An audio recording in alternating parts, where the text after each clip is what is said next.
buenas tardes a todos. Vamos a aguardar unos instantes que se terminen de conectar los participantes y en unos minutos arrancamos, ¿sí?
Buenos días, es un gusto reencontrarnos hoy.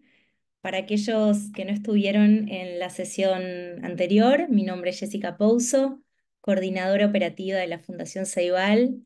Les agradecemos a los participantes que se han conectado nuevamente y les damos la bienvenida a quienes se sumaron hoy. Este webinar fue organizado en el marco del estudio Explorando oportunidades para el uso de tecnologías digitales en la inclusión educativa de refugiados, migrantes y niños desplazados en América Latina y el Caribe, que lidera la Fundación Selvail y cuenta con el financiamiento de IDRC Canadá. Para quienes es la primera vez que se suman a este proyecto busca generar evidencia sobre la inclusión educativa de migrantes utilizando tecnologías digitales. Al igual que en la primera sesión, esta jornada contará con dos presentaciones de proyectos que trabajan la inclusión educativa de niños, niñas y adolescentes migrantes, refugiados y desplazados y que utilizan recursos digitales para lograrlo. Se trata de Ruta Educativa y Learning Passport. Muchas gracias a ambos por estar acá. Luego realizaremos una dinámica participativa para discutir acerca de innovaciones y colaboración que existen para implementar estos proyectos en la sesión. Les agradecemos mucho por su participación y esperamos que este evento sea de su agrado. Ahora damos paso a Fiorella Ferrando, consultora del proyecto, quien hará una breve síntesis del trabajo realizado en la jornada de ayer. Gracias, Fiorella, cuando quieras. Bien, bueno, buenas tardes y buenos días a todas y todos. Ayer iniciamos el webinar Conectando Futuros, Innovación, Educación y TIC para nuevas generaciones en movimiento en Latinoamérica y el Caribe. Fue un espacio muy enriquecedor que contó con la apertura de Roberto Porsekansky, director de la Fundación Ceibal, quien destacó la urgencia de articular conocimiento regional y posicionar la educación como herramienta clave de transformación. Luego tuvimos los comentarios de Alejandra Vargas García de IDRC Canadá y de Martín Rebour, que está con nosotros también, que es el líder de este proyecto, y ambos subrayaron el valor de la cooperación internacional y el aprendizaje colaborativo para superar las barreras educativas que enfrenta la población de migrantes, refugiados y desplazados. En la sesión de ayer se presentaron dos iniciativas: la tabla de equivalencias del Convenio Andrés Bello, que facilita la integración educativa mediante la homologación de estudios y una red digital de apoyo técnico, y las Casas Club de World Vision Costa Rica, que promueve el desarrollo psicosocial en niños y adolescentes vulnerables a través de actividades socioeducativas y herramientas digitales como la plataforma iSmart 360. Además, conocimos Aventuras en Aprenderia, un recurso de Fundación Ceibal para enseñar lectoescritura. Durante la jornada se identificaron barreras para el acceso a la educación en las TIC, como la falta de documentación legal, las barreras lingüísticas y culturales y las regulaciones migratorias restrictivas que dificultan la inclusión educativa de esta población. Para enfrentarlas, se propuso mejorar la conectividad en áreas marginadas, digitalizar la información estudiantil y fortalecer recursos pedagógicos adaptados al contexto de movilidad. Finalmente, quedó claro que la educación debe ser y ocupar un lugar prioritario en las agendas políticas, y que modelos como los presentados pueden inspirar soluciones replicables en toda la región. Hoy continuaremos explorando iniciativas regionales, profundizando en las oportunidades de innovación para garantizar el derecho a la educación en contextos de movilidad. Y entonces, a continuación, le damos la bienvenida a Ruta Educativa y Learning Passport. Jessica. Muchas gracias, Fiorella, por el resumen. Ahora pasaremos a la parte expositiva, como mencionó Fiore, de este webinar, donde presentaremos dos casos de buenas prácticas. Comenzaremos con el proyecto Ruta Educativa que lleva adelante el Save the Children. Invitamos a Susana Urbano, eh, que tome la palabra cuando quiera, Susana. Muchas gracias. Espero la pantalla.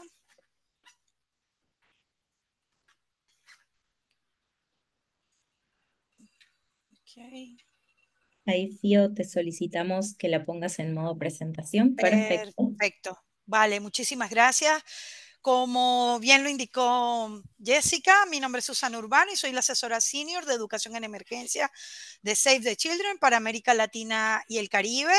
Conjuntamente con Ruth Custode, colidero el Grupo Regional de Educación, que es una instancia de coordinación regional que trabaja con Red Flag y con R4B en los temas de atención a la respuesta a distintos ámbitos y en particular en este momento con el tema de la respuesta a la situación de movilidad, el fenómeno de movilidad en la región. Siguiente, por favor. Les voy a presentar el día de hoy una iniciativa que hemos pasado de ser un proyecto piloto a ser una iniciativa, un programa regional en función a la ambición que tenemos sobre la escalabilidad de la iniciativa. ¿Y cuáles son las características específicas de esta iniciativa? Es que quiere contribuir a reducir las barreras de la educación de los niños, niñas y adolescentes y sus familias que están en movimiento en las rutas migratorias centroamericanas a través de la coordinación sectorial con un enfoque transfronterizo fortalecido. Este objetivo se sustenta sobre el desafío de que nos encontramos en función, primero, al porcentaje superior de niños y niñas que están en la ruta migratoria. Como antecedente, el porcentaje de niños en la población que migra en la ruta centroamericana es superior al 26%, es decir, supera al doble el porcentaje de niños a nivel global en una ruta migratoria, y por tanto estar en una ruta en movimiento implica desafíos serios para el derecho a la educación.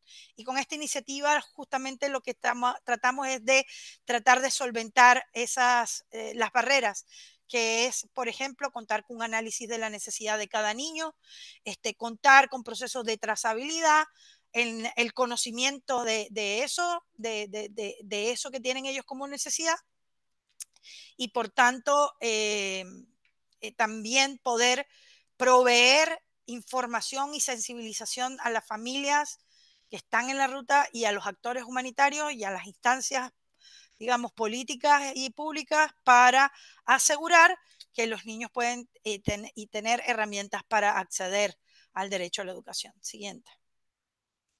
En forma específica nos centramos en 3 elementos. Por una parte, comprender las necesidades de aprendizaje de los niños y niñas adolescentes para una atención pertinente. Si no sabemos qué necesita el niño, mal podemos saber qué conocimiento le podemos impartir. Entonces, si no sabemos cuáles son las competencias que tienen, no podemos aplicar una herramienta estándar en cada frontera, ¿no? Porque además los niños van pasando por distintos puntos calientes fronterizos y no se les puede entregar siempre el mismo material. Tiene que ser en función a su necesidad y a lo que él vaya avanzando o ella vaya avanzando en el camino. Por otra parte, es proporcionar información para orientar, porque es importante aprender durante el viaje y dónde acceder a esta atención, a la atención. Las familias, encontramos el desafío de que las familias no conocían dónde están los centros de atención de niñez normalmente. No todos entran por los mismos caminos, por los mismos puntos, por la misma frontera. Entonces, este proyecto buscaba también informar a través de medios digitales y redes sociales cómo informar dónde estaban los centros, porque es importante aprender en el camino, etcétera. Y como tercer elemento es abogar ante los gobiernos y las partes interesadas como actores humanitarios, entre otros, a garantizar la atención integral y eficaz para esta población en particular, ¿no? De cómo movilizamos a los actores humanitarios sobre los derechos de las personas y de los niños que se encuentran en tránsito en las rutas migratorias y en particular sobre este derecho a la educación, ¿no? Porque pareciera que el derecho a educación, siendo que además en situaciones de emergencia en términos generales, es el menos priorizado. En todo esto, articulado a través de los procesos de coordinación, de los mecanismos de coordinación sectorial, del sector educativo, como los clústeres o las mesas de educación, y el Grupo Regional de Educación, así como la Coordinadora Cultural y Educativa Centroamericana, ¿no? Ahorita les vamos a hablar un poco de los actores y cómo la tecnología incidió en esto. Adelante, siguiente, por favor. Bueno, en su primera etapa, esta iniciativa fue financiada por la Unión Europea, liderada por Save the Children, apoyada en la implementación en territorio y en los temas de incidencia por Hayas en Costa Rica y Panamá. Fue apoyada técnicamente por el Grupo Regional de Educación como instancia máxima regional de coordinación, y que mencionamos que colideramos Save the Children y UNICEF a nivel regional, pero donde tenemos a 18 organizaciones participantes como Plan Internacional, World Vision, Haya, Consejo Noruego para Refugiados, CICRC, Israel, Red Internacional. Además, hacen parte del Grupo Regional de Educación, la Red Interagencial de Educación en Emergencia, donantes como ECO y AESIT. Además, forma parte también el convenio Andrés Bello, también el Hub de Aprendizaje para América Latina de USAID para el aprendizaje en contextos frágiles y de conflicto, y más recientemente la CLADE. ¿Ok? Entonces, y la SEC, que ustedes saben es el ente coordinador del Ejecutivo de los Ministerios de Educación en la región de Centroamérica y Cuenca del Caribe, porque incluye a República Dominicana también, ¿no? El proyecto sustantivamente en su primera etapa, o la iniciativa en su primera etapa, que fue parte de lo que financió ECO, se implementó en Panamá, Costa Rica, Honduras, El Salvador, Guatemala y México. Y se estuvo implementando entre el año 2023 y el primer cuatrimestre del 2024, esta primera etapa. Luego, a partir de mayo de 2024, ha sido financiado por fondos propios de Save the Children y estamos en el proceso de escalabilidad para el uso de las herramientas de diagnóstico con socios a nivel tanto local como a nivel regional. Siguiente, por favor. ¿Cómo se utiliza la tecnología para la inclusión educativa? Y aquí entonces habla un poco de los, digamos, de cuáles eran dentro de los objetivos específicos, algunos de los elementos a través del cuales ejecutamos ruta educativa, ¿no? Y entonces usamos la tecnología como un medio. Sin este medio hubiera sido imposible lograr lo que estábamos buscando, ¿no? Porque en principio es para recibir, procesar y socializar datos de los niños, niñas, adolescentes, sus familias, los actores humanitarios y los gobiernos. Es decir, no solamente para recibir y procesar la información, sino para también compartirla y proveer recursos e información valiosa, tanto para el aprendizaje como para la atención integrada y la toma de decisiones. Pero entonces ustedes dirán, bueno, pero ¿cuáles son esas partes del proyecto que no describí? Quizás a lo mejor podemos retroceder 2 diapositivas para explicar desde los objetivos específicos qué fue lo que generamos, ¿no? Para comprender las necesidades de aprendizaje, desarrollamos una herramienta de diagnóstico que hemos llamado Aldo on the Move y que no es más que una evaluación de las competencias básicas de los niños adaptada al contexto del tránsito, ¿no? Donde medimos en las áreas de matemáticas, lectoescritura, aprendizaje socioemocional y funciones ejecutivas, ¿sí? ¿Cuáles son las competencias que alcanzan esos niños? Ese instrumento que se aplica de manera progresiva comprende las edades de 5 a 18 años, ¿sí? Y permite establecer cuáles son las competencias de esos niños. Pero al mismo tiempo, y fue el avance que tuvo esta herramienta, generamos no solo en su aplicación el uso de una aplicación móvil, digamos como lo es Kobo, para recibir los datos, sino que funciona a nivel online o offline para cubrir el desafío de la interconexión, sino que también la misma aplicación nos permitió con una matriz de ponderación y rúbricas señalar un resultado inmediato si es que no hay conectividad para ofrecer los resultados en línea, digamos, de manera online. Esto nos permitió además conectar y generar un banco de registro que nos permite evaluar en cada punto al niño con esta misma herramienta e ir viendo los avances que el niño o la niña van teniendo, y al mismo tiempo nos permite establecer una plataforma de consulta donde los padres pueden descargar en tiempo real los resultados de competencia de sus hijos, y conocer las recomendaciones pedagógicas que necesitan los niños para poder seguir avanzando en su aprendizaje o, en su defecto, para poder tener una evaluación inicial que le permita ingresar de manera más fácil a un sistema educativo. ¿Por qué? Porque esta evaluación permite a quienes en los sistemas educativos hacen los procesos de recepción y evaluación tener ya un diagnóstico previo para aplicar las pruebas de nivelación que sean correspondientes. Esto a breve resumen lo que es la herramienta, digamos, para el diagnóstico.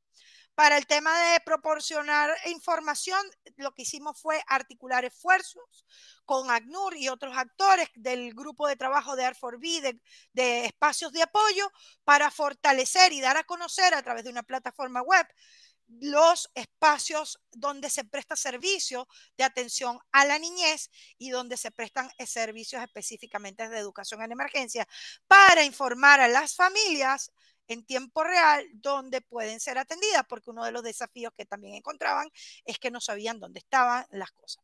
Y por otra parte, establecer estrategias de incidencia, ¿sí? Identificar acciones prioritarias donde estaba la política pública con respecto a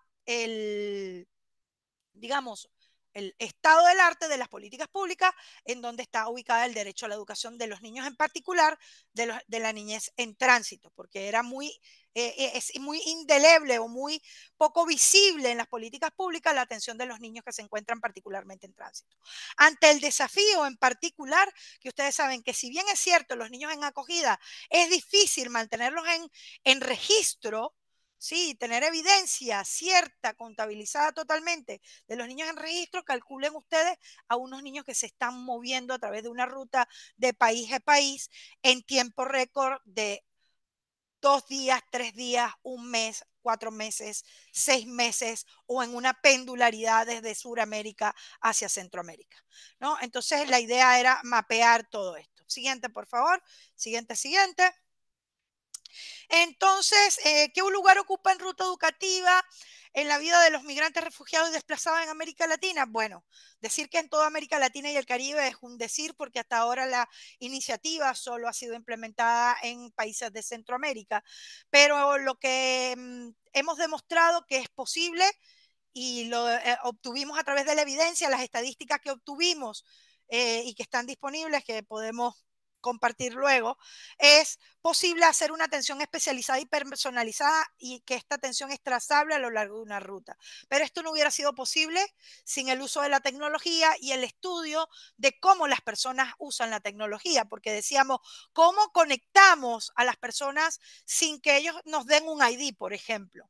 Y entonces, estudiando las distintas tecnologías o los distintos medios de comunicación tecnológico que usaban las comunidades, las familias, identificamos que el correo electrónico no es un elemento que los compromete legalmente, pero que donde tienen, pero que utilizan comúnmente incluso para acceder a las redes sociales.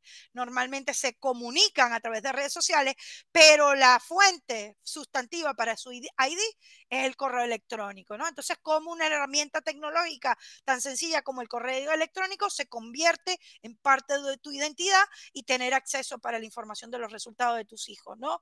Entonces, y esto nos permite, además, al tener un banco de registro, tener una trazabilidad y ver por dónde van los niños, cómo avanza su aprendizaje o cómo retrocede, porque es posible que haya retrocedido en función a distintos impactos. Y lo otro es permite a los padres y familias tener acceso a la información de esta evaluación de sus hijos en tiempo real. Confirmamos que sí es posible aprender en el camino y que los niños, niñas y su familia lo identifican como una necesidad sustantiva. Sí, mucho de la comprensión en el análisis de necesidades que hicimos con la familia es que ellos tenían el paradigma de que en el camino no se aprendía, que en el camino sencillamente aprenderían cuando llegaran. Cuando vieron la posibilidad de visitar y de tener información de que en el camino había distintos centros de atención y de que sus hijos a través de la experiencia del diagnóstico con Aldo on the Move y ruta educativa podían ser atendidos y podían tener una pseudo normalidad y podían seguir aprendiendo como si estuvieran en un entorno seguro, vieron posible que efectivamente es viable seguir aprendiendo, reforzar los saberes y no perder en los 6 a 18 meses que lleva el proceso de transición a un espacio de acogida, perder los aprendizajes. Y que demostramos a través de la experiencia COVID que esto tiene incidencia profunda en el desarrollo neurológico de los niños y por tanto si pierden el aprendizaje durante la ruta les va a ser más difícil recuperarlos después. Y es posible desarrollar con el uso de la tecnología posibilidades de coordinación efectiva contando con evidencia de uso colectivo.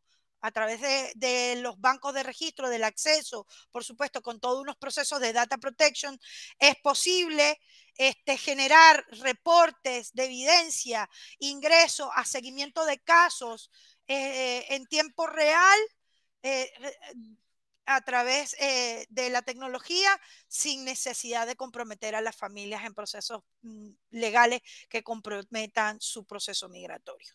Entonces, eso es parte de los elementos que pudimos también confirmar y de todas maneras ahorita les adelanto más. Siguiente, por favor. Y ya para ir terminando, ¿cuáles son los logros más destacables?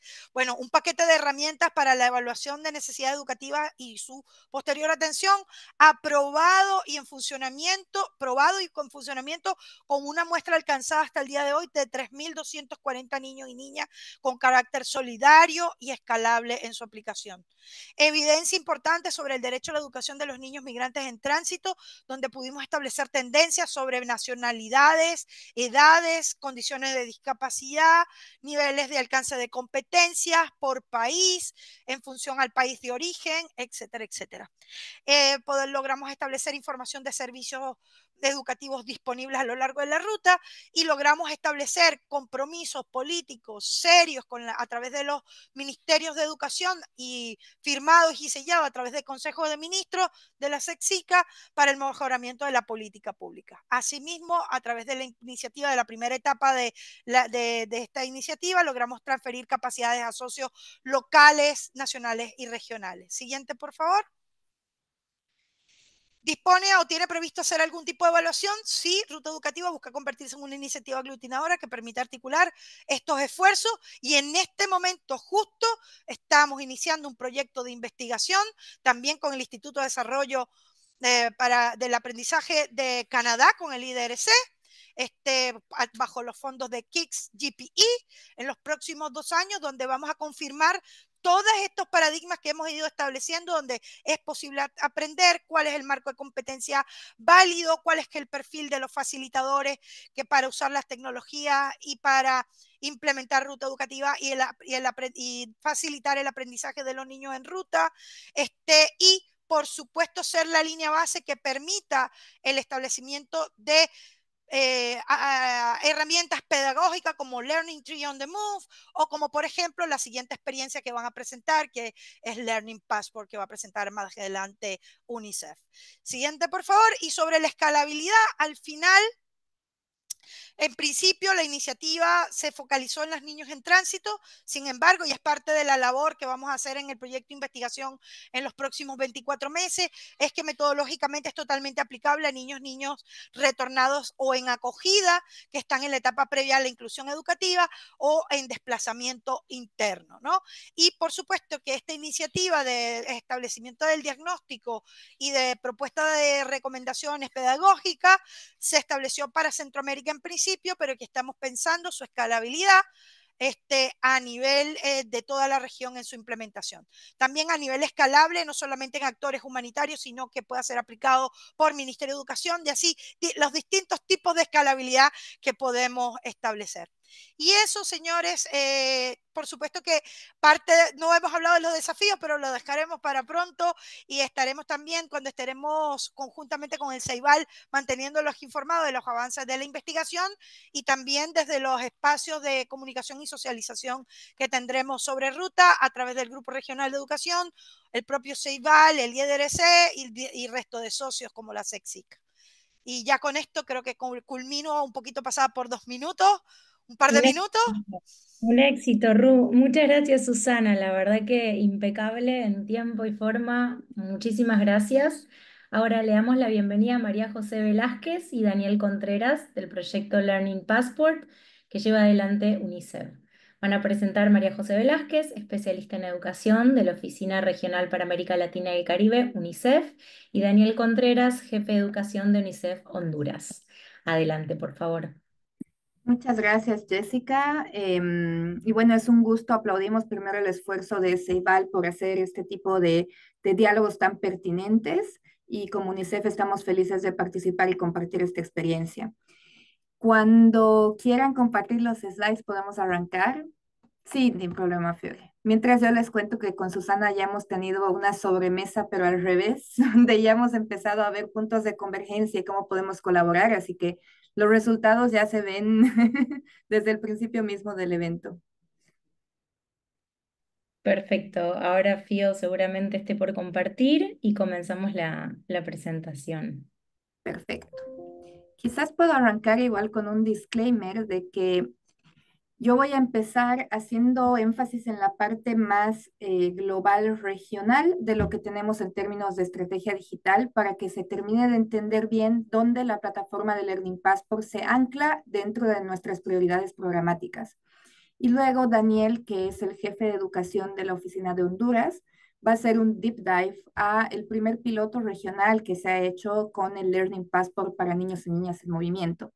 Entonces, él también va a estar ahí contando con más detalle cómo ha sido la implementación misma en campo y qué tipo de impacto y repercusión ha tenido hasta el día de hoy.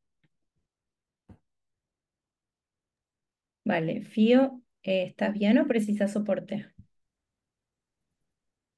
Sharing is not turned on. Ahí va. Buenísimo. Perfecto.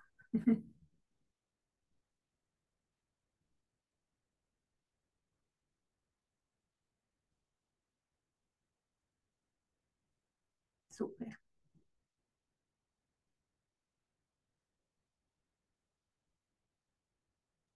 Ahí vamos, ahí vamos. A veces nos juegan contra la tecnología, pero va queriendo. Me encanta que siempre pasa en eventos de Por innovación supuesto, tecnológica, de por supuesto. transformación digital. A ver, está silenciada, Fío. Estaba abriendo en otro lugar y no estaba.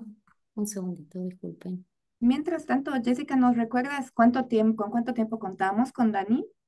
Sí, en cuanto podamos poner la presentación, cuentan con 20 minutos y luego habrá un momento, un espacio de intercambio de donde la audiencia le hará algunas preguntas y ustedes van a tener posibilidad de intercambiar, incluso de dialogar con Susana también. Perfecto.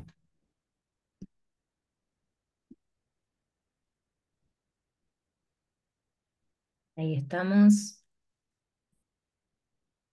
Ahí está perfecto, Fío. Solo queda agrandar pantalla y estamos bárbaros. Impecable. Ahí se va cargando. Ujú.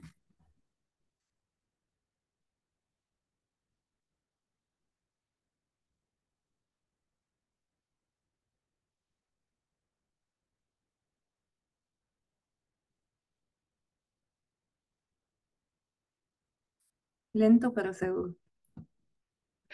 Sí, ahí está. Perfecto. Bueno, gracias por la paciencia, Majo. Gracias, Fiore, gracias, queridos colegas. Y bueno, como les comentaba, voy a empezar haciendo un poquito del escenario sobre el cual nosotros estamos implementando la plataforma. Bueno, yo soy María José Velázquez, especialista en educación digital de la Oficina Regional para UNICEF de América Latina y el Caribe, que está basada en Panamá y trabaja con 36 países y territorios y 24 oficinas de país a nivel regional. Y bueno, me gustaría primero contarles cuál es el enfoque que tenemos en términos de la estrategia regional de educación digital en UNICEF. Nosotros tenemos tres pilares principales con los que trabajamos la educación digital en los países. Y el primero es un enfoque ecosistémico. Es decir, no solamente trabajamos con el desarrollo de plataformas digitales de aprendizaje, sino también trabajamos con conectividad en escuelas especialmente, dispositivos, datos y contenidos asequibles y accesibles, habilidades digitales y participación de niños, niñas y adolescentes y maestros y maestras también en los procesos de co-creación de estas soluciones tecnológicas. Entonces tenemos este enfoque de apoyarnos en todos los pilares más que trabajar en uno en específico. Tenemos un enfoque fuerte de equidad digital con intencionalidad para llegar a las comunidades más vulnerables, porque me parece que UNICEF tiene la característica de enfocarse en infancias que no son las sospechosas de siempre, ¿no? Aquellas que están conectadas, poblaciones urbanas, que tienen todo el apoyo para tener un ecosistema de aprendizaje altamente fiable. No, nosotros llegamos a comunidades de niños y niñas con discapacidad, poblaciones indígenas, adolescentes en conflicto con la ley y por supuesto otro foco fuerte es poblaciones en situación de migración o en movimiento. Y por último tenemos un enfoque fuerte en fortalecimiento del sistema. Trabajamos con especialmente fortaleciendo habilidades de los gobiernos nacionales para que ellos también tengan toda la capacidad y la soberanía que necesitan para avanzar en sus agendas de educación digital. Y esto lo hacemos a través de diferentes socios implementadores, sociedad civil, que también se fortalece en cuanto a habilidades y luego crean un ecosistema de educación digital favorable. Fiore, el siguiente, por favor. Entonces, dentro de este enfoque ecosistémico tenemos el pilar de soluciones de aprendizaje digital, de donde se desprende el Learning Passport o pasaporte al aprendizaje, como lo traducimos en la región. Esta plataforma es una plataforma liderada por UNICEF y tiene a Microsoft como socio tecnológico también. Inició el primer rollout en el 2020 y está disponible en línea, basado en la web, basado en la aplicación móvil y también fuera de línea, con unos dispositivos que brindan conectividad a escuelas y a poblaciones de hasta 200 estudiantes al mismo tiempo para que puedan acceder a la plataforma de manera gratuita sin conectividad. Es fácil de utilizar, es intuitivo, pero no diría fácil porque hay personas que tienen pocas habilidades digitales, entonces es bastante intuitiva y altamente personalizable.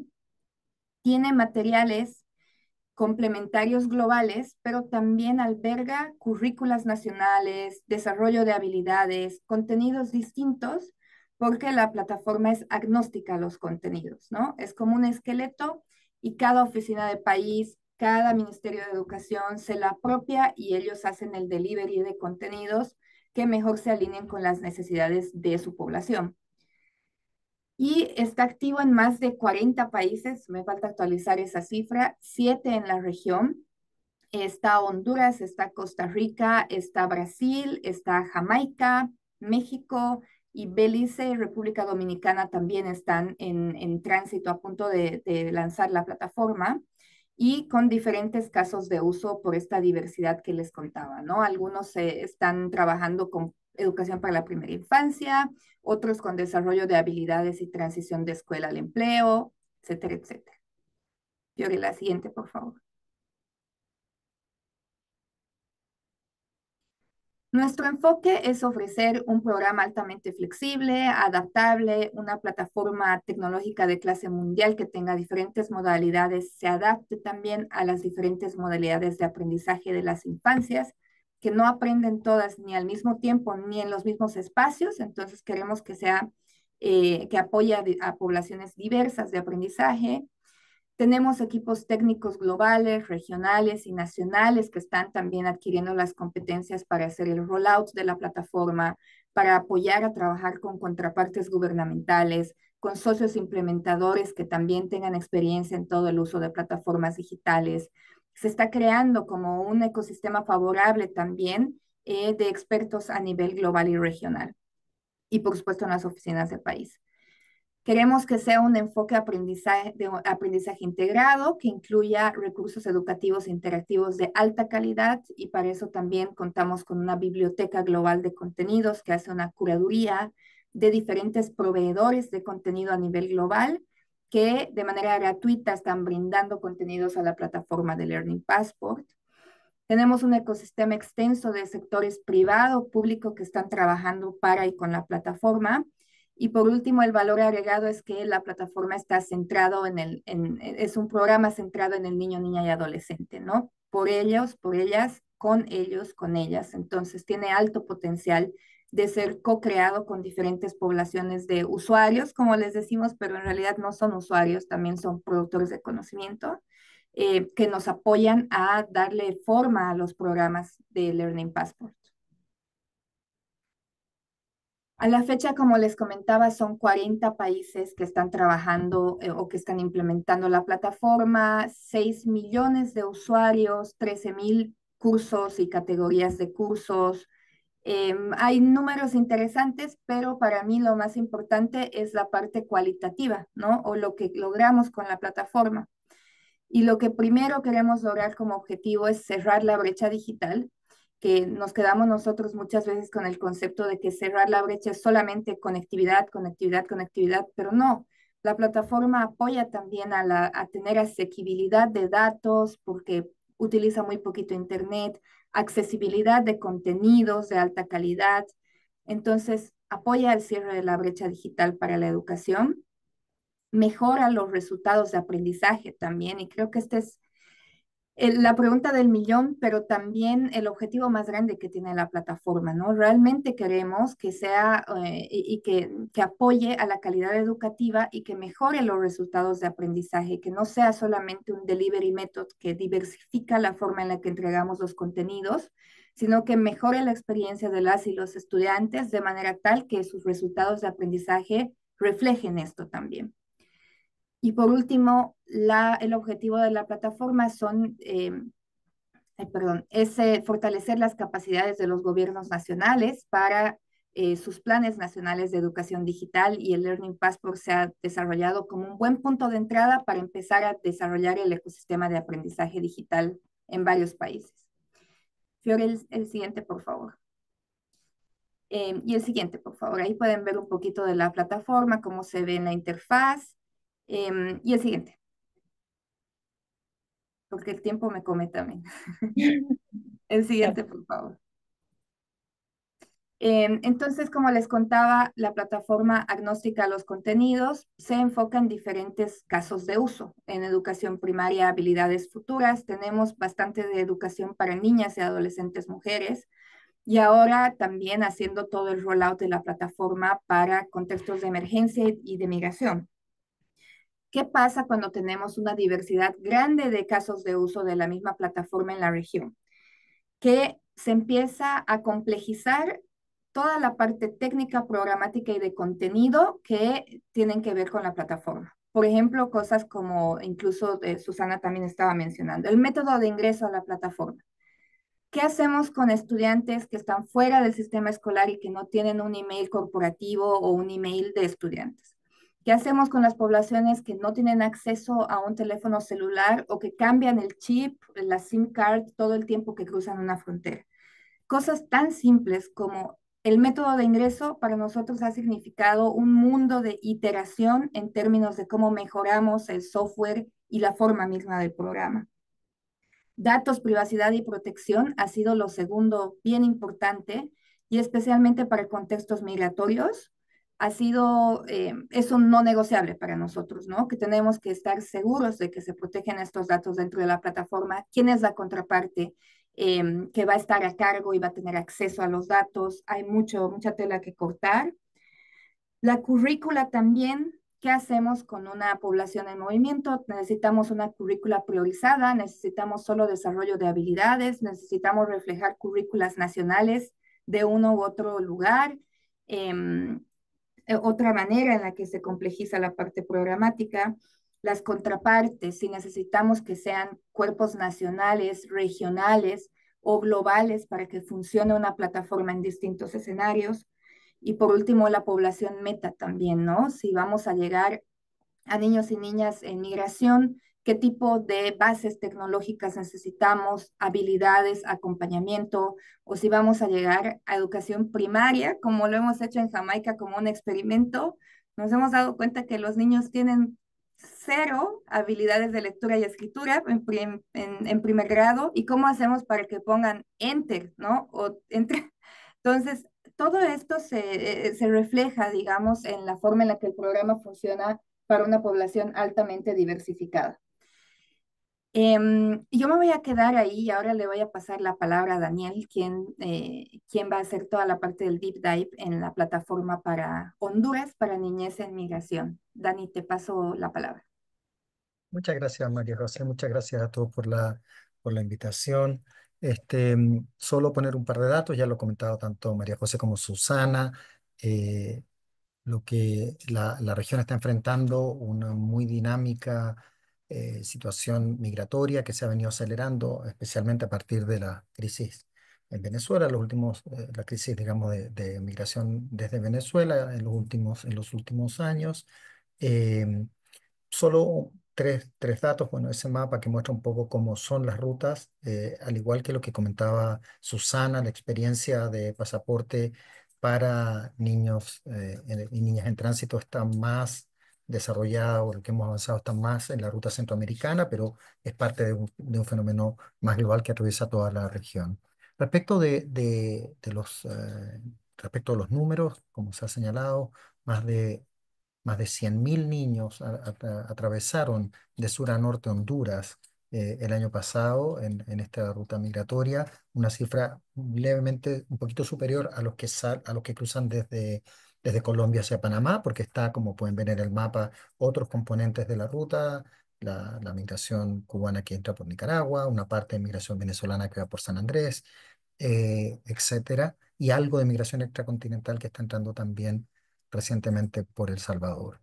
Em, Esos más de 100.000 niños que atraviesan o que van transitando esta ruta, eh, mm, según el reporte de análisis de movimientos, de monitoreo de migración, de movimientos mixtos de migración, hecho en conjunto entre ACNUR, el Programa Mundial de Alimentos y UNICEF, nos muestra que el 12% de ellos dejó de asistir a la escuela hace más de un año. La mayoría, un poquito más de la mitad, viaja en grupos familiares, con toda su familia, una parte de ella, y que emplean, más de la mitad de ellos emplean más de un mes en transitar, al menos entendiendo a México como punto de destino, que también es un punto de destino en tránsito, también no termina ahí la ruta. En ese panorama, la siguiente, por favor, es que hemos ya hace un año y medio, un poquito más, hace 19 meses ya trabajado en UNICEF en Honduras, una propuesta que combina un servicio de apoyo humanitario bastante extendido a lo largo de la ruta, de la ruta migratoria, que es esto que se llaman Child Friendly Space o Safe Space, espacios puestos en la ruta educativa, en la ruta migratoria, perdón, para ofrecer primariamente cuidado y protección a niños, niñas y adolescentes mientras transitan por la ruta migratoria. Y lo que hemos hecho en el caso de Honduras es montar sobre esos safe spaces o sobre esos espacios amigables con los niños, convertirlos, ayudar a que se conviertan en espacios seguros y de aprendizaje, es decir, incluir el acceso a experiencia educativa o un componente de oferta educativa en esos espacios. Lo que hemos hecho entonces es adicionar a las acciones más genéricas de prevención o de protección que estaban ocurriendo en esos espacios, adicionar acciones o oportunidades explícitamente orientadas al aprendizaje. Inicialmente, solo en esos espacios, esto hace 2 años atrás, solo en estos espacios como actividades educativas o socioeducativas en el lugar, pero a partir de hace ya 18 o 20 meses, hemos agregado un trabajo específico que ha implicado poner en marcha pasaporte de aprendizaje para esta población. Este, lo que hemos hecho en este sentido es trabajar en el desarrollo de un módulo específico en pasaporte de aprendizaje.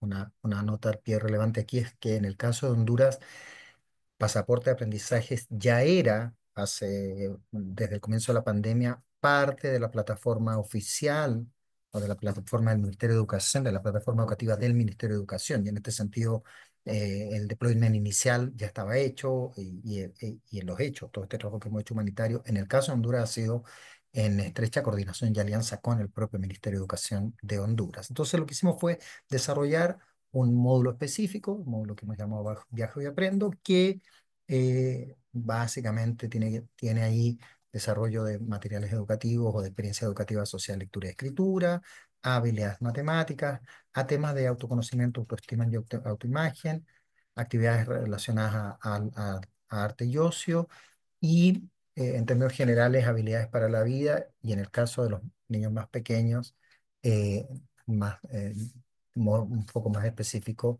en desarrollo psicomotor. La próxima. Entonces, lo que tenemos son estos espacios amigables que sirven como un espacio que provee, digamos, protección a niños durante el tránsito, que les ofrece, lo hace acceder a experiencias educativas, pero que funciona también como entry point, como punto de alcance, como punto inicial de uso de pasaporte educativo, el módulo Viajo y Aprendo. Este, y a través de ese mecanismo, lo que hemos podido hacer, y estas son las estadísticas del 2023, es que más de 22.000 niños, dijimos que cruzaron 100.000, o sea, de todos modos estamos llegando solo a uno de cada cinco, más de 22.000 niños, niñas y adolescentes accedieron a estos espacios seguros y utilizaron pasaporte de aprendizaje y se enrolaron, digamos, crearon una cuenta con todo lo que ya he comentado, tanto María José como Susana previamente, crearon una cuenta y, digamos, desplegaron, desarrollaron las actividades educativas que están en pasaporte de aprendizaje. De ellos, eh, un 20% al final del 2023 habían tenido accesos posteriores a este primer contacto, es decir, que se registraron y que volvieron a entrar al pasaporte. Esta es una cifra que ha venido creciendo, pero efectivamente es como uno de los desafíos principales, cómo hacer que haya más puntos donde haya conectividad, donde haya más puntos donde hayan dispositivos y donde ellos puedan continuar activando su acceso a pasaporte de aprendizaje y en este sentido puedan seguir avanzando, progresando en su experiencia educativa. La siguiente. Daniel, les Sí, solicitamos que podrían ir redondeando, que estamos ya en sí, tiempo. Muchas está gracias. bien. ¿Qué potencialidades tiene para presentar, para escalar? Bueno, es consistente con un problema específico, como se ha señalado, lo señaló tanto Susana como María José. Reafirma la garantía del derecho a educación en el sentido que pone desde el lado de un servicio educativo transitorio especial basado en tecnología, el acceso a la garantía no recarga a otros actores, sino que es un servicio que se accede, que se puede proveer para ellos. Una característica adicional relevante es que ya existen a lo largo de la ruta educativa muchos espacios child-friendly space o safe space, espacios amigables con los niños. La estimación de UNICEF es que casi el 70% de los lugares donde hay servicios humanitarios, hay servicios, algunos que son de protección a la infancia y de todos los servicios que hay de humanitarios a lo largo de la ruta educativa, por lo menos en Centroamérica, más de la mitad son safe space. Por lo tanto, hay múltiples lugares donde puede esto es desplegarse, desarrollarse. Eh, Como se ha señalado, es posible ofrecer Learning Passport en todos estos puntos, ya sea proveyendo conectividad o usando la tecnología offline, que de todos modos permite hacer sincronizaciones, simplemente son diacrónicas, no son sincrónicas, pero permite ir sincronizando de manera que si ellos acceden en otro punto van a poder tener, digamos, su progreso acumulado.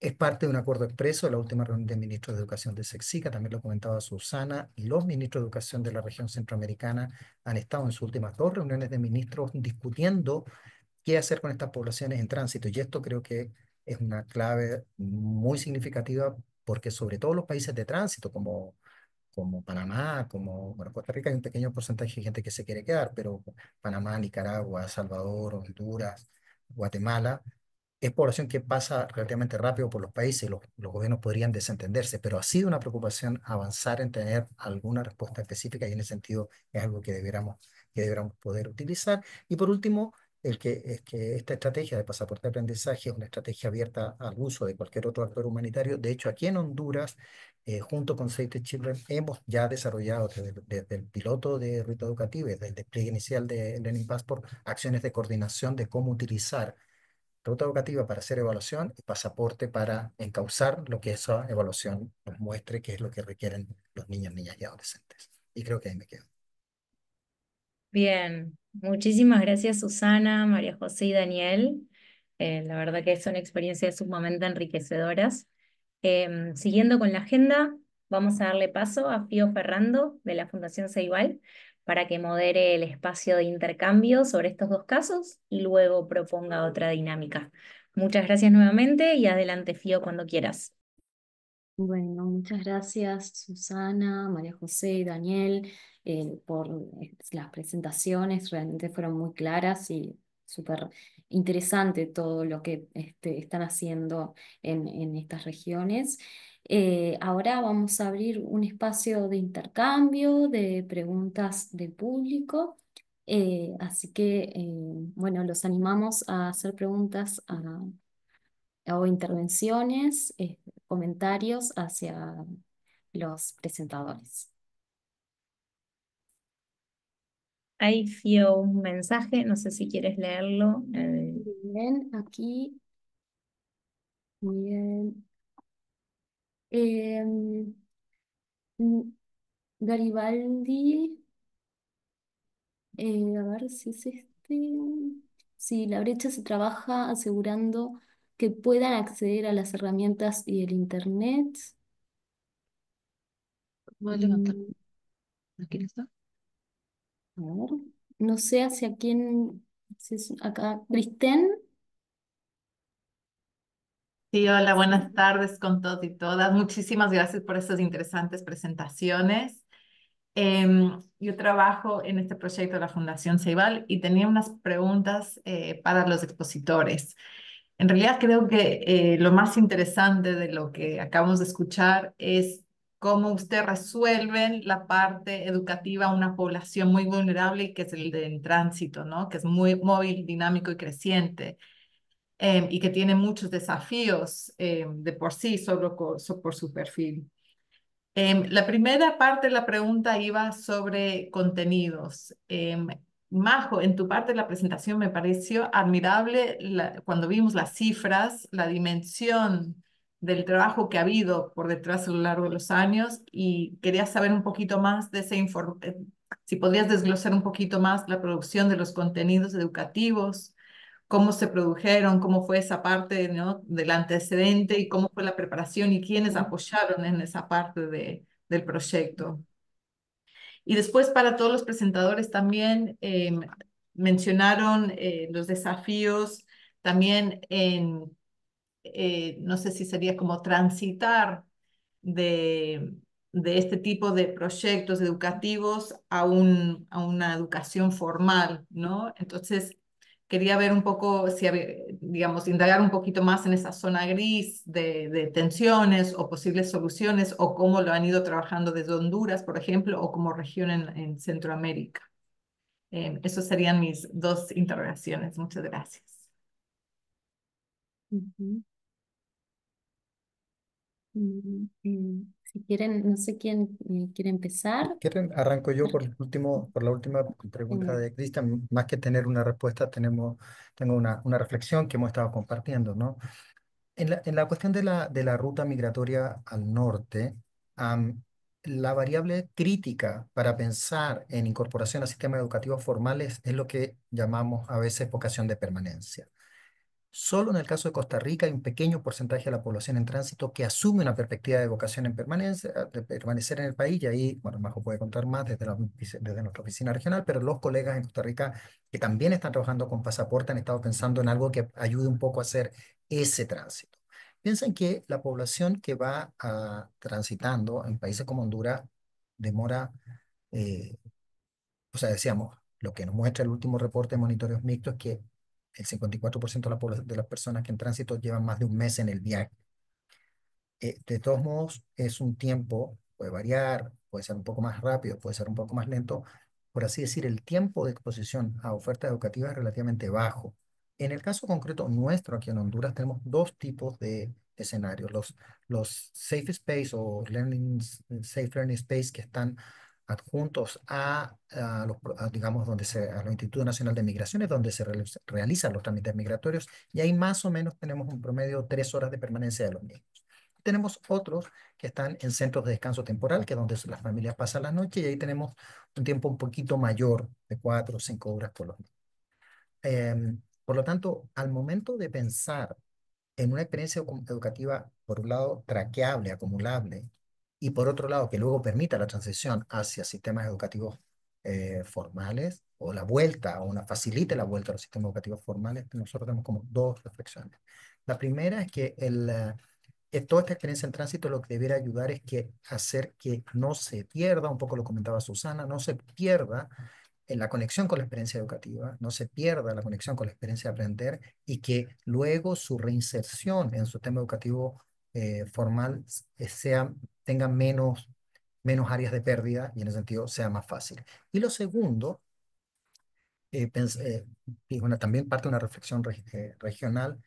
En nuestra oficina en México hemos estado trabajando más en la lógica, y esto porque el sistema mexicano lo permite, de acceso a educación no formal. Entonces, primero, porque ahí también hay mayor vocación de permanencia en el sentido que van a pasar más tiempo en el país, pero tampoco es que las personas que están en tránsito hacia los Estados Unidos asuman que la decisión de volver al niño al sistema escolar regular es una señal muy fuerte de permanencia. Yo me quedo si ya matriculo a mi hijo a la escuela es porque me estoy quedando, ¿no? O sea, no lo hago de otra manera. En ese sentido, lo que nosotros estamos pensando nosotros puede ser mucha gente. Mi reflexión personal como modelo ideal es que podemos tener ruta educativa como un mecanismo que nos ayude a hacer un análisis bien en dónde están estos niños, porque hay una enorme diversidad, niños, niñas y adolescentes. pasaporte nos permita no solo decir dónde están, sino que nos ayude a estructurar una respuesta educativa que los acompañe durante esta ruta y mecanismos de reingreso que sean de reingreso formal a la educación formal, y ahí en pasaporte tenemos el desafío de cómo generar algún mecanismo de microcertificaciones, que también tenemos experiencia en otros lugares del mundo, pero que podríamos ver aquí cómo se despliega, o de vuelta al sistema formal, pero haciendo una interfase en experiencias no formales como las que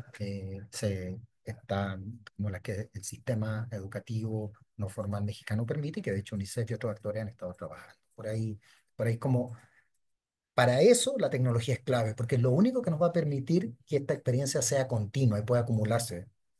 Si no, lo que vamos a tener son buenos episodios muy interesantes a lo largo del camino, pero no un facilitador a la sostener experiencia de aprendizaje y retornar a los sistemas educativos. Ok, Eso. exacto. Solo para complementar a Daniel, en los puntos bien particulares, ¿no? Uno de los esfuerzos que estamos haciendo desde la política pública justamente y por lo cual además comprometemos a los ministerios de educación no solamente desde la validación de todo lo que tiene que ver con los marcos de competencia, sino también que reconozcan, aunque se trate de un proceso de educación formal, perdón, no formal, en los centros o lugares de atención, reconozcan al menos los avances que han tenido los niños o las evaluaciones que han tenido los niños desde sus competencias para poder ingresar al proceso de nivelación o de evaluación para su ingreso a los sistemas educativos. Un poco por eso también es lo que se buscaba desde RUT, y por eso lo vemos en conexión con Learning Passport, es que de alguna manera la evaluación, el examen o la evaluación que se hace desde Ruta Educativa reconoce los conocimientos que los niños van adquiriendo desde Learning Passport, y este reporte donde los padres tienen acceso y pueden descargar, puede ser reconocido por los ministerios de educación cuando llegan al país donde tienen, como bien lo ha dicho Daniel, digamos, sentido de que se van a quedar, ¿no? Porque pocos tienen esa noción. Normalmente nos está pasando que esta solución de reporte de evaluación nos está funcionando, por ejemplo, más en México, que es el nodo donde se acumula esta población que viene rápidamente desde Panamá hasta Guatemala, que se mueve muy rápidamente, pero que luego en México se estanca justamente porque están esperando todo el posicionamiento de todo el trámite para su ingreso, legal o no legal, o regular o no regular, por no llamarle legal, porque ningún migrante es ilegal, por decirlo de alguna manera y conceptualmente claro, es efectivamente que las evaluaciones nos están permitiendo orientar a los profesores que reciben a los niños en las escuelas, sea de manera temporal o sea de manera permanente, ¿no? Y facilita en mucho su integración a los sistemas educativos, ¿no? Entonces, pero formalmente esto lo que permite, y es lo que nosotros vamos a medir ahora en el estudio que estamos haciendo, en qué porcentaje impacta en que ese niño ingrese o no al sistema educativo, porque muchas veces cuando los padres y madres se encuentran imposibilitados de no tener no solamente los documentos, que las políticas públicas están permitiendo ingresar a los niños sin documentos, sino sin ni siquiera tener un diagnóstico previo. Este diagnóstico previo es como un asidero que les permite a los papás y a las mamás y a los cuidadores llegar a la escuela con algo que les dice, mira, en el camino mi hijo fue evaluado o mi hija fue evaluada y además recibió esta formación con estos contenidos curriculares a través de estas 1 o 2 herramientas, ¿no? Y ese es el acuerdo político el que queremos alcanzar mientras se termina, porque políticamente es más difícil que haya una convalidación sin documentos y todo el proceso que tiene que ver con la revalidación y convalidación de estudios anteriores. Pero por lo menos estas dos herramientas van a permitir que el niño ingrese y tenga continuidad educativa, que es lo que buscamos en un principio, asegurar el derecho. Ya después lo político, la legalidad, y después tenemos que asegurar luego es la permanencia, que forma parte de otras políticas públicas. Pero en principio, estas dos estrategias es dar continuidad educativa, continuidad al aprendizaje, el derecho a la educación. Cambio. María José, ¿querés agregar algo sobre esta pregunta? ¿O tenés otra pregunta? No, era solamente para responder a la pregunta de Kristen, que preguntó Bien. acerca de los contenidos. Y bueno, desde, no solamente desde la plataforma, sino desde el programa mismo de educación digital en UNICEF, nos enfocamos mucho en que las plataformas que endosamos, que no es solamente Learning Passport, tenemos muchas más, siempre tengan y alberguen contenidos de alta calidad, ¿no? Si no se queda, por más sofisticada y bonita que sea, al final queda obsoleta si no alberga contenidos de alta calidad.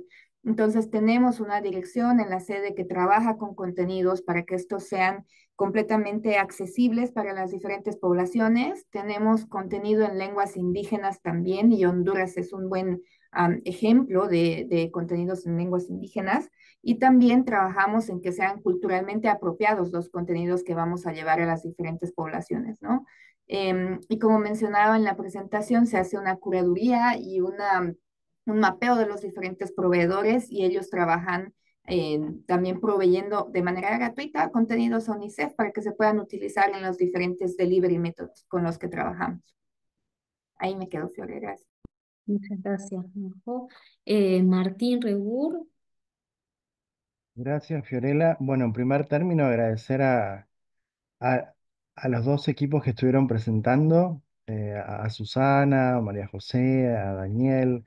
Eh, Realmente me quedan resonando muchas cosas. Estaba revisando también los apuntes del día de ayer y, y me da la sensación como que el puzzle se va armando, ¿no? Como que tenemos muchas piezas con mayor coordinación en algunos momentos, con menor coordinación en la otra, pero realmente hay piezas importantes en este puzzle como para pensar esto del cuidado de las trayectorias y garantizar, digamos, el derecho a la educación y tantos otros derechos de los niños, niñas y adolescentes que están en tránsito, en movimiento. Yo pensaba en esto de las trayectorias, ¿no? Porque lo difícil es esto como de poder ir trazando esa trayectoria, ¿no? La trazabilidad, el poder ir traqueando por dónde va precisamente ese niño con esa familia o con ese grupo de adultos referentes.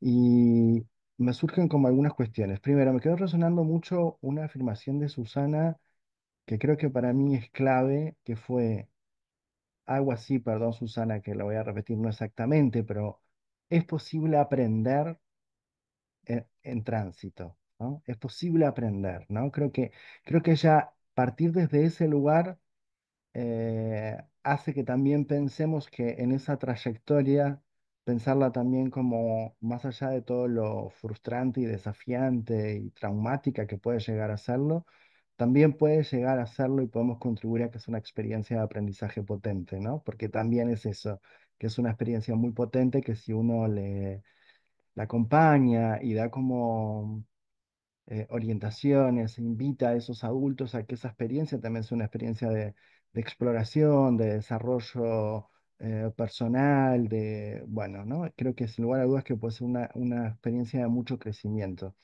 Y ahí es donde aparece mucho, me parece, el rol de las familias o los adultos referentes que estén acompañando en esa trayectoria, ¿no? Entonces, primero, una pregunta es de qué manera incluyen, ¿no? Ambos proyectos a los adultos referentes, ¿no? Porque me parece que a gran parte del partido se juega en la sensibilización de alguna manera de que esos adultos referentes tengan respecto a que es importante que no se pierda, como dijo Daniel, ese contacto con el aprender, esa disposición hacia el aprendizaje, etcétera.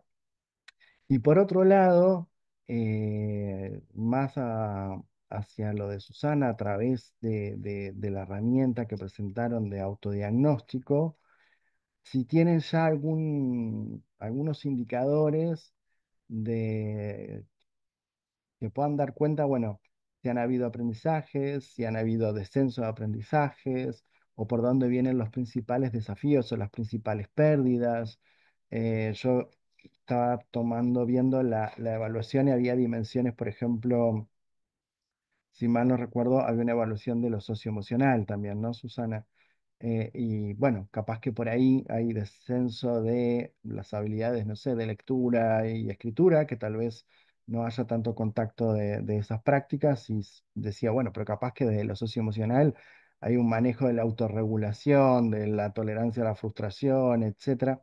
Eso, por un lado, la implicación de los adultos referentes en los dos proyectos, en clave de sensibilización, acompañamiento. Y lo otro, si hay alguna ya evidencia empírica que demuestre estas acciones y el impacto, con grandes comillas, que puedan tener en los aprendizajes. Y muchísimas gracias por estar, participar y bueno, y ojalá sigamos intercambiando. Bien, ¿alguien quiere responder? Bueno, Martín.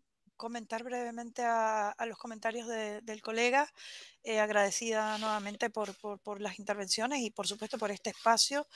Lo que le quería comentar es con respecto, justamente ahorita estamos en el proceso como de interpretación de todos los datos obtenidos y estamos justamente en el establecimiento de cómo, porque ya tenemos los reportes, pero estamos como en el proceso de evaluación de los resultados de estos reportes y todo lo demás. Lo que sí les puedo decir en términos generales, sí, ya tenemos una evidencia de las tendencias, de en qué países donde hay más fortalezas, menos fortalezas, cuando, digamos, con respecto a los países de origen, poderte decir que la mayor debilidad se va produciendo en la lectoescritura. Las habilidades matemáticas son las que más se conservan, aunque parezca mentira, y las socioemocionales dependiendo del renglón. Igual y se mantienen y las, digamos, las funciones ejecutivas también se ven debilitadas, ¿no? En algunos elementos, porque evaluamos los distintos. Realmente la pérdida de aprendizaje se da en los niños más pequeños, por decirle algo, no le voy a decir ahora los porcentajes, pero no tengo el informe a la mano, pero son tendencias pues que sí vamos a estar presentando próximamente y que los mantendremos informados, pero la idea justamente es socializar esta información y estamos en el proceso justamente de cómo hacemos más democrático y socializable estos reportes, ¿no? Como que tengamos un estándar donde ustedes puedan observar públicamente estas tendencias, no solamente ustedes, o sea, todo el público en general para la toma de decisiones, ¿no? De los actores educativos. Eso en términos generales de atrás hacia adelante. Y bueno, nada, lo que se está tratando justamente es de hacer una articulación de todos estos procesos para asegurar ese aprendizaje. Al final, el tema de aprendizaje también se asocia a ese bienestar, como bien lo dijo Daniel, y es lo que estamos buscando. Ahora bien, definitivamente en función al entorno en el que estamos hablando, el tema de la tecnología forma un medio importante para poder asegurarlo, ¿no? Tanto para el aprendizaje como para el seguimiento, como para la presentación de la evidencia. Entonces, creo que de todas maneras, otro aprendizaje sustantivo en lo que hemos levantado es que de todas maneras el aprendizaje, independientemente de que el medio sea la tecnología para proveer el servicio, la forma de llegada tiene que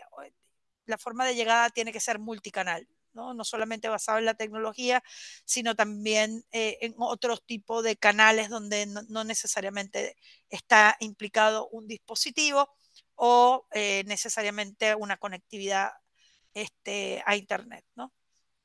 Pero bueno, eso en términos generales y agradecida muchísimo de los comentarios tan positivos. Yo creo que en la región, y creo que es parte también de lo que está buscando Ceibal con la investigación que está haciendo, el proceso que está montando en este proyecto, es cómo articulamos y no seguimos inventando, porque el universo es infinito en este momento con la tecnología, pero cómo articulamos cada proceso, cada elemento se hace reconocimiento desde la política pública y cómo logramos que todos los esfuerzos jalen en un mismo sentido y no dispersos, ¿no? Como un spray, ¿no? Entonces, la inversión de tiempo, de recursos, de gente, de todo esté focalizado y entendido también en un lenguaje común de lo que significan las competencias, los aprendizajes, el uso de medios digitales, el uso de medios multicanal, evidencia, cómo se articula la evidencia, cómo se generan los reportes. Esto creo que es una conclusión sustantiva y que es vital para lo que Ceibal está intentando hacer desde el trabajo que está haciendo en esta investigación. Cambio. Muchas gracias, Susana. Bueno, para dar cerrar un poco este espacio de intercambio y pasar al siguiente, que también es participativo, vamos a leer dos consultas que hay en el chat. La primera de Consuelo Sánchez, que dice: buenos días, muchas gracias por las presentaciones tan interesantes. Me interesa conocer un poco más sobre las experiencias que han tenido en relación con la respuesta de los gobiernos nacionales, los ministerios de educación a la educación digital y a estos programas, ya que por lo general la educación se piensa atada a la escuela como un espacio físico de protección y el lugar natural de la infancia y la adolescencia. Le pedimos si alguno de ustedes quiere responder brevemente y hacemos una pregunta más y pasamos a la otra fase. Y quizás solo comentar desde el lado de nuestra experiencia acá en Honduras, em, el desarrollo de este componente específico del Learning Passport para población migrante en tránsito, lo hemos hecho en alianza y colaboración con el Ministerio de Educación de Honduras. Pero claro, eso probablemente se explica más porque el país tomó una definición respecto a su política migratoria general de facilitar la migración en tránsito y ofrecer un poco a Honduras como un espacio seguro de tránsito. De hecho, en el caso de Honduras, la mayoría de la población migrante entra por vía, digamos, entra regularmente al territorio porque, digamos, no hay ninguna restricción y en ese sentido entendemos que eso es reduce los riesgos de protección. Entonces, sí ha sido para este caso en particular algo conversado con los propios gobiernos. Como está poniendo Susana en el chat, también está haciendo una conversación de los ministros en el marco de la SECSICA, la coordinación, de la Coordinadora Educativa y Cultural Centroamericana, del Sistema de Integración Centroamericano, eh, entendiendo que la población que va en tránsito requiere hay un compromiso político de avanzar en algo de oferta educativa, entendiendo que no es la oferta educativa regular que ocurre en una escuela, y en ese sentido ha habido apertura, al menos en una declaración, en una voluntad política inicial expresa, de avanzar en esta perspectiva. Creo que en ese sentido es bien importante pensar que cuando hablamos de esta población que va en tránsito hay que imaginar un tipo de soluciones educativas que necesariamente difiere de la población de los niños, niñas y adolescentes que están asentados en un territorio. Por ahí había otra pregunta sobre cómo trabajamos en UNICEF los contenidos y la vinculación Eso. con los currículos nacionales. Bueno, en nuestro caso, pero lo mismo ocurre con nuestra oficina en Costa Rica o nuestra oficina en México, la mayoría de lo que hacemos con pasaporte de aprendizaje va en apoyo a la estrategia o a la currículum nacional y a lo que hace el sistema educativo para su población en el sistema escolar nacional. eh, Solo una pequeña parte de esa experiencia, en el caso de nuestra región, está destinada a población migrante en tránsito, aunque en su origen, Learning Passport es una iniciativa que UNICEF arrancó a propósito de la gran crisis migratoria en Siria hace 7, 8 años atrás. O sea, el origen del Learning Passport tiene que ver con eso, pero luego, durante la pandemia en general, lo que hacemos tiene más que ver con articulación con los sistemas educativos nacionales y más como una herramienta que se usa en las escuelas. Esta experiencia necesariamente tiene que ajustarse de un modo distinto porque la población migrante, por los tiempos, por el tránsito y por la condición de particular vulnerabilidad que eso implica. Eso. Muchas gracias, Daniel. Entonces, les agradecemos por el intercambio. También le agradecemos a Susana que se tiene que retirar. Gracias por tu presentación y por tus comentarios. Y ahora vamos a pasar a la siguiente parte del webinar, que es una parte participativa. Les vamos a compartir un enlace a una herramienta que se llama Padlet. Y ahí les vamos, Mariela, vamos a compartir a través del chat. Les pedimos que ingresen a esa herramienta. Yo les voy a compartir y ahí les vamos a plantear algunas preguntas para que todos los participantes puedan ir respondiendo debajo de cada una de ellas y también, si lo prefieren, puedan prender su micrófono y su cámara y responder a esas preguntas, compartir sus comentarios. Entonces, quizá, a ver, Mariela, si tenemos para compartir. Si no, yo lo comparto.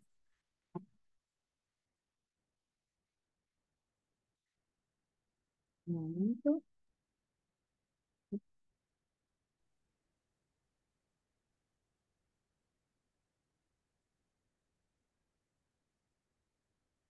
O de Fío, si no.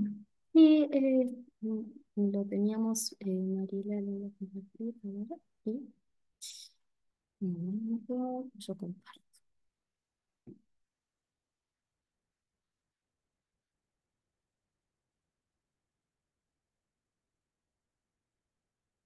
Vamos a pasar por el chat esta.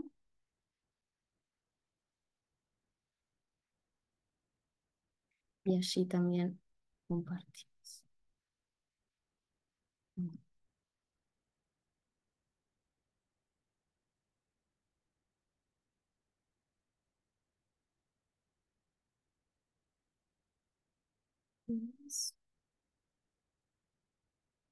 A ver si les llegó. Ahí está, ya compartió. Bien. Bueno, entonces aquí tenemos algunas preguntas que queríamos compartir con los asistentes. En primer lugar es, bueno, a partir de estas presentaciones que vimos, ¿qué condiciones claves se deben cumplir para garantizar la sostenibilidad y el éxito de las innovaciones en Latinoamérica y el Caribe, ¿no? En innovaciones de este tipo que involucren la inclusión educativa y las tecnologías. ¿Cuáles serían, en su opinión, estas condiciones claves para garantizar que estas iniciativas continúen, ¿no? Porque bueno, en relevamientos que hemos hecho, veíamos que hay algunas iniciativas que comenzaron, por ejemplo, en la pandemia y que se discontinuaron. Entonces, bueno, a ver, si ustedes tienen bueno, conocimiento sobre esta sostenibilidad. Después, otra de las preguntas que queríamos hacerles es ¿qué tipo de apoyo o colaboración se requieren para codiseñar proyectos vinculados a la educación, mediados por tecnología en el contexto de cada uno de los países? Y si quieren pueden ir dejando comentarios aquí debajo no sé si están viendo, de cada una de las preguntas. Otra de las preguntas que planteamos es cómo podemos fomentar una colaboración fluida entre los distintos actores, como gobiernos, ONG, proveedores de tecnología. De alguna de estas cosas se hablaron Majo, Daniel y Susana también. Eh, bueno, también cómo podríamos medir el impacto de estas intervenciones, que esto también un poco con las evaluaciones que se están proponiendo desde las distintas iniciativas también, bueno, si ya han realizado evaluaciones, cuáles han sido el impacto o el resultado de esas evaluaciones. Y bueno, también qué indicadores serían más relevantes para demostrar el éxito de estos proyectos. No sé si pudieron ingresar al link que dejamos por el chat.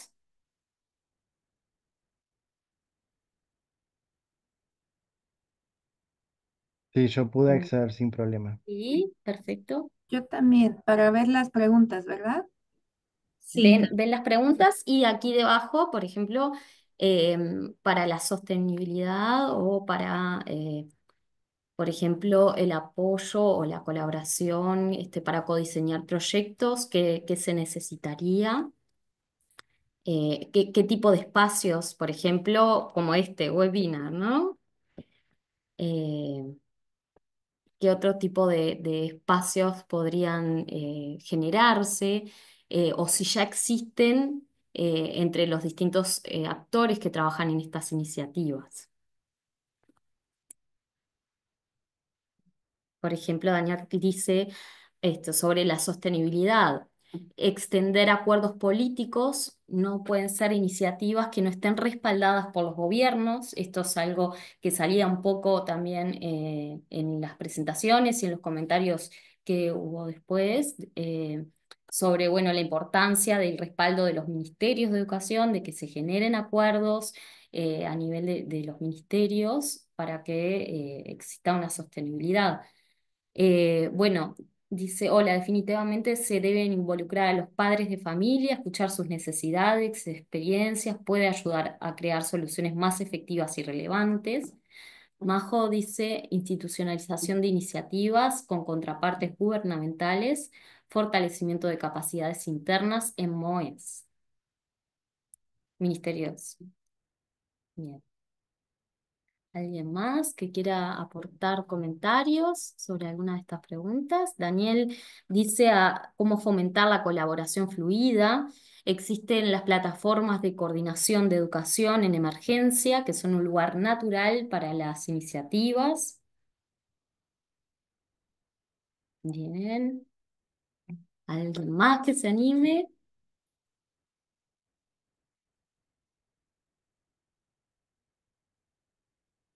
No, no tenemos más. Bien, si no tenemos más comentarios, también podemos volver teníamos dos preguntas más del público. Vamos a parar aquí. Teníamos a Andreina y a Mirza, que habían levantado la mano y que como teníamos que pasar a este espacio, no pudimos darle el espacio, pero si quisieran retomar ahora y hacer las preguntas, les agradecemos. Mirza, Andreina, creo que Andreina ya se ¿Qué tal? ¿Cómo desconectó. están? Ah, Mucho gusto. Mirza, muchas gracias. Gracias. Solo que, bueno, escribí mi pregunta en el chat. Quisiera saber, bueno, primero agradecerles a las compañeras de Selvi Children a través de la licenciada Susana Urbano y a las compañeras de UNICEF, María José y a Daniel Contreras de Honduras, el haber socializado las experiencias, sobre todo para la inclusión, atención y reintegración de la población en contextos de movilidad. Quisiera saber cuál ha sido las experiencias que ellos han tenido en el ámbito de la educación no formal, ¿verdad? Principalmente porque el Sistema Educativo Nacional de Guatemala tiene dos subsistemas. El sistema escolar, que principalmente atiende niños en edad regular, y el subsistema de educación extraescolar, que principalmente atiende niños, niñas, jóvenes, adolescentes y adultos, ¿verdad? En sobreedad. Entonces, si me pueden explicar un poquito más cómo ha sido la experiencia para la atención de esta población. Gracias.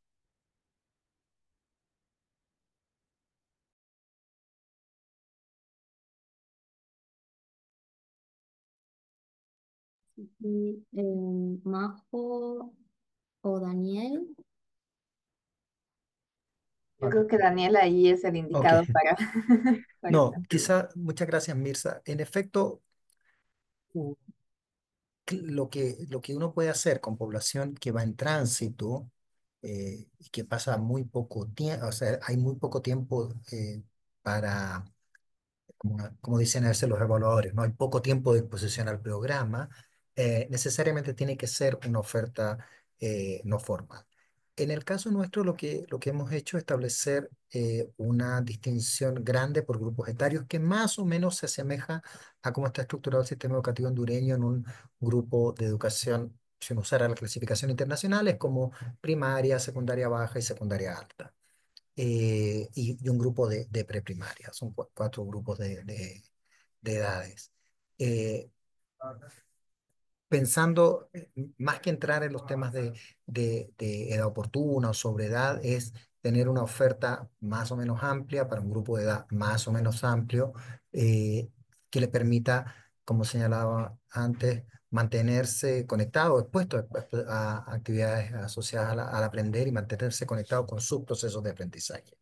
Luego, al momento de mayor asentamiento, un poco lo que hacen nuestros colegas en la oficina en México, desde UNICEF, pero también otras acciones, otras organizaciones, precisamente ahí sí viene un poco este tema de hacer el mejor match posible entre el nivel de desarrollo de competencia o aprendizaje que las personas tengan y el momento digamos, y la posibilidad de insertarse en algún lugar más específico de la oferta educativa, normalmente más no formal. Eh, Ese es como el gran trade-off aquí. De hecho, la pregunta inicial, un poco la esposaba Susana en su presentación, la pregunta inicial es que cuando empezó la crisis migratoria, mucha gente discutía si tenía sentido con tan poco tiempo hacer algo educativo. Porque si, bueno, o sea, se van a estar aquí unas horas, bueno, si les damos agua, aseguramos la cuestión nutricional, atendemos los riesgos de protección más graves, estamos ok. Lo lo que se ha ido consolidando desde nuestra perspectiva en UNICEF es que es indudable que ese conjunto, la protección a la vida, las condiciones básicas de supervivencia y protección son las primeras, nadie lo va a discutir, pero si no hacemos nada en la educación, la posibilidad de que ellos se reinserten posteriormente decae muchísimo.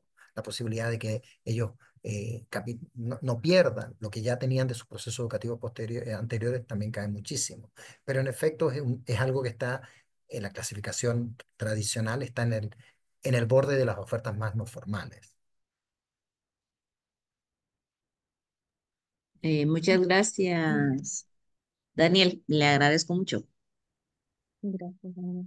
Gracias, Mirza, y Mirza, por la solamente pregunta. sumando a lo que mencionaba Daniel, yo creo que igual la visión de educación sale un poquito de la caja cuando se trata de niños y niñas en movimiento, ¿no? No es solamente apoyar la educación o la currícula tradicional, sino que también el aprendizaje viene acompañado de habilidades para la salud mental, habilidades socioemocionales que son clave también para el tránsito y que pueden apoyar a toda la ruta que van a transitar los niños y las niñas. Entonces, más allá de las habilidades fundamentales, de las habilidades de lectura, escritura, matemáticas, entre otras, igual se adquiere habilidades transferibles y habilidades blandas que son necesarias para el tránsito. Muchas gracias, María José. Le agradecemos mucho esa ampliación. Gracias, Gracias, Mirza. Lejos. Bien, muy bien. ¿Alguna consulta más? Si no, seguimos con la agenda. Bien, muy bien. Creo que no.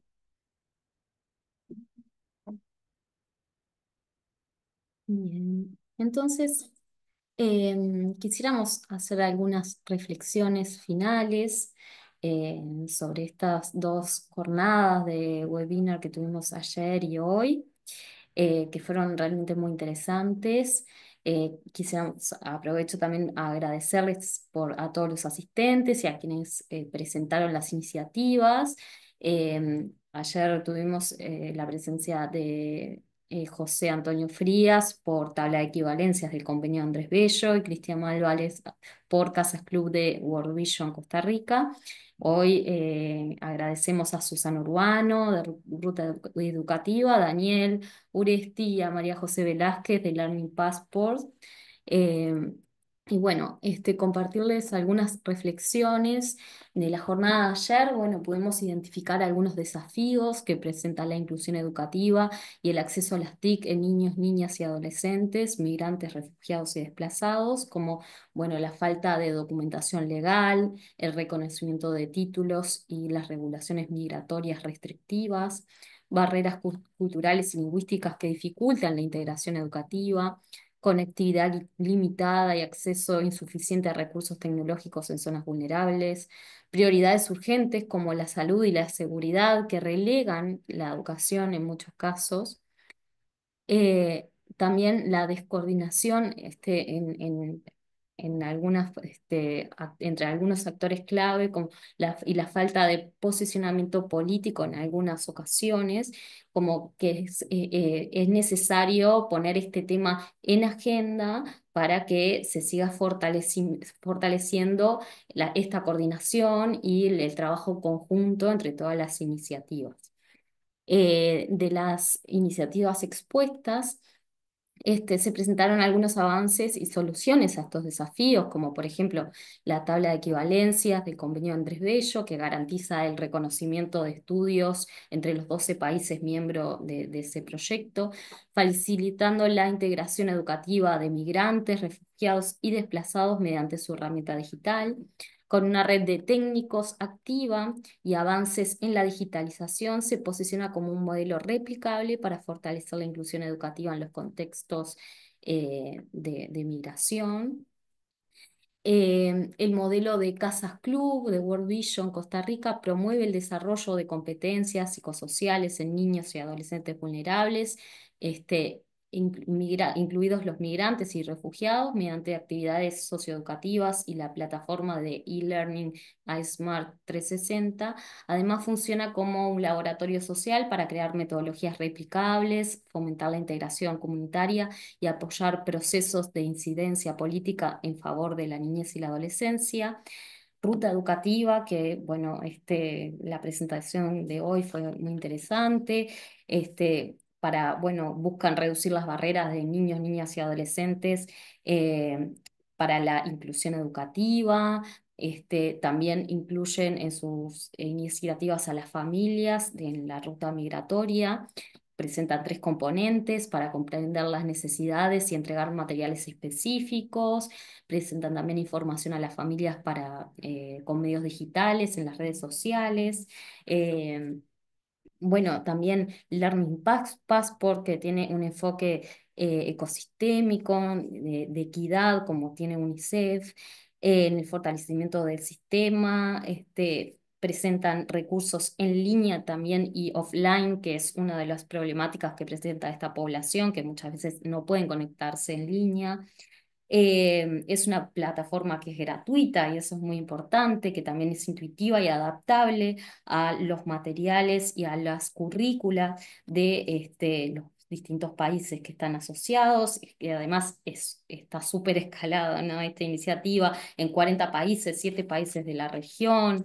Eh, bueno, en Learning Passport también tiene distintos, el pasaporte, la plataforma, también con los ministerios de educación. Entonces, son iniciativas que nosotros aparte seleccionamos entre varias como de muy buenas prácticas y ya que tienen un escalamiento importante en la región. Así que les agradecemos por haber presentado estas iniciativas. Martín Rebur, no sé si querés Sí, agregar sí, algo sí. más. Sí, estaba tomando nota. Muchas gracias, Fiorella, por la síntesis. Y yo estaba como tratando de hacer una síntesis de tu síntesis.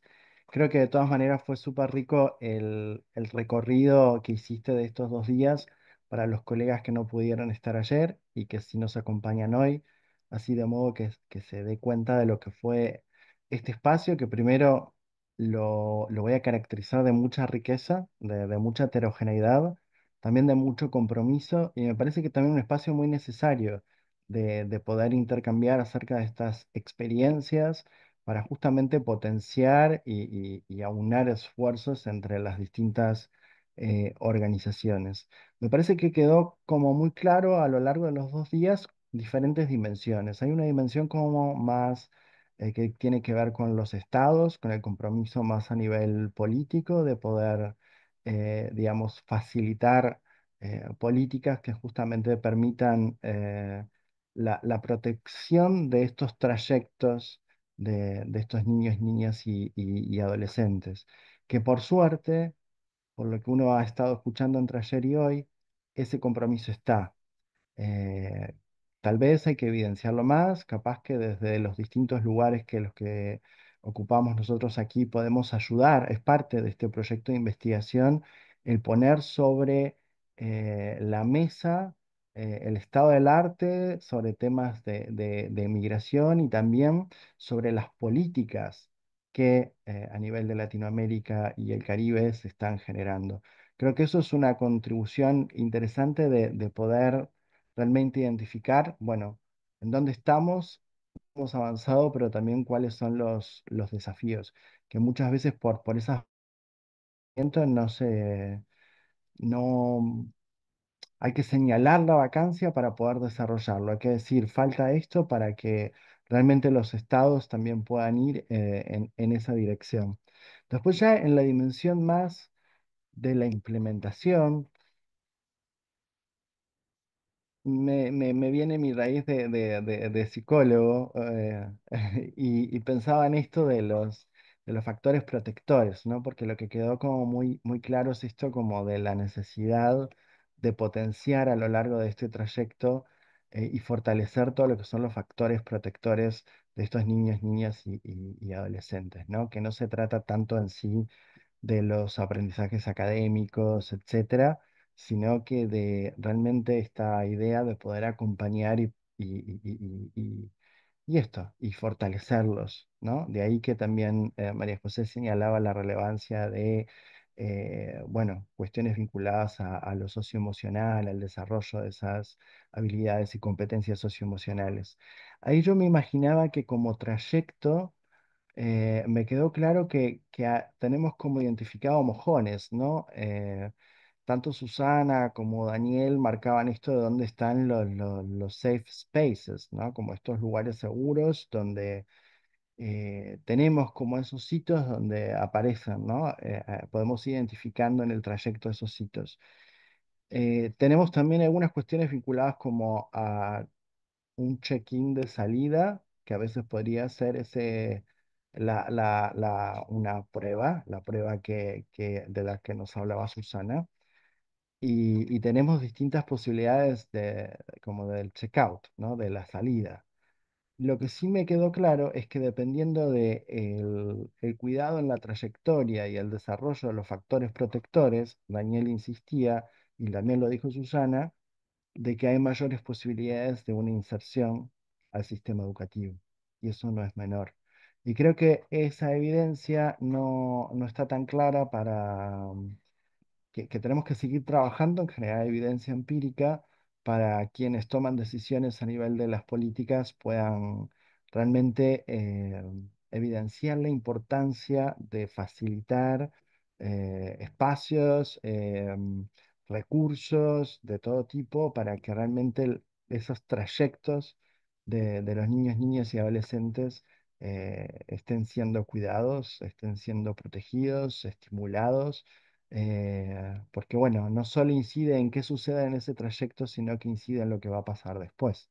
Me parece que eso también es darle esa dimensión de proceso, que no es solo esa transición, sino que según cómo sea esa transición va a ser el proceso que siga a posteriori, ¿no? Dentro de un sistema, cuanto mayor contacto haya tenido con instancias de aprendizaje, cuanto más se le haya ayudado a comprender ese mundo que va transitando, con seguridad más fácil pueda arraigarse y adaptarse a ese otro nuevo lugar. Y en eso pensaba también en esto del inicio del trayecto. Por ahí vi una mochila, creo que Susana mostró una foto que había como una suerte de mochila con elementos. Yo pensaba la importancia de una caja de herramientas conceptual, algo muy fácil para los adultos en esto del acompañamiento, ¿no? De que desde el inicio, desde la etapa cero, puedan como pensar, bueno, ¿cuáles son las 5 cosas que me van a poder ayudar mucho con mi hijo, con mi hija, con los niños, niñas que me acompañen? Bueno, ¿qué son las cosas claves que yo puedo hacer y cuáles son las que debería evitar? ¿No? Eso me parece que esa suerte de tips, decálogo, no sé, pero me parece, y pensando en esto de las salidas, los trayectos, las llegadas con diferentes a la vez entradas. Eh, por último, de mi parte, y como para ir cerrando, más allá que este, bueno, es un proyecto de investigación y que tiene un inicio y tiene un final, ojalá sea una instancia como para fortalecer el vínculo con muchos de ustedes, para retomarlo con algunos que estamos así como más que hace tiempo que no nos vemos y más allá de lo puntual de esta instancia de intercambio y de colaboración y que espero que siga, en nombre de Ceibal y en nombre de la Fundación Ceibal, también que ustedes puedan identificar y que sigamos la conversación, a ver de qué modo en estos trayectos que realizan los niños, niñas y adolescentes desde Ceibal en lo que nosotros podamos contribuir en materia de contenidos, de la experiencia que tenemos con la tecnología, etcétera, está a disposición y siempre hemos estado abierto a esto de ser un factor protector para nuestras infancias. Así que nada, muchísimas gracias por su tiempo y por vuestro interés. Muchas gracias, Fiorella, Martín, por la síntesis y a todos por participar tanto ayer como en la jornada de hoy. Uno de los objetivos de este proyecto es generar espacios de intercambio y fortalecer las redes de acción, como decía Martín, relacionados a estos temas, por lo que ya estamos planificando nuevos espacios de reflexión para el año que viene y nos gustaría seguir contando con su participación, apoyo, así que estaremos en contacto.